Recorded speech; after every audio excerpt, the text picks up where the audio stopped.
আমার বুড়ি জন্মের পরে রাত জেগে কখনোই মাকে জ্বালায়নি। রাতভর ঘুম দিত। আমার বুড়ি একদম টানা কখনো কান্না করেনি।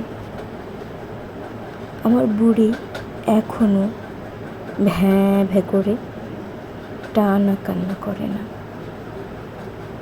আমি অবশ্য কান্না করতে দিই না।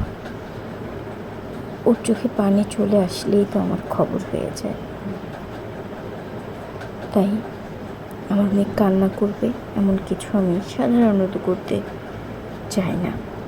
কখনো কখনো হয় না, বাচ্চা মানুষ একটু শাসন প্রয়োজন। ওই শাসনটুকুর জন্য কান্না করলেও আবার থেমে যায়। ওর কিছু ভালো গুণ আছে, কিছু না অনেক। আমার মেয়ের সময় জ্ঞান অনেক বেশি ভালো। ও যখন তখন যা ইচ্ছে তাই করে না। ও বোঝে কখন পড়তে হবে, কখন ঘুমাতে হবে, কখন খেতে হবে, কখন খেলতে হবে। সবচেয়ে বড় কথা, আমার মেয়েটা আমার অনুমতি ছাড়া কিচ্ছু করে না। এটা যে ওকে আমি ছোটোবেলা থেকে বলে এসেছি তা কিন্তু না।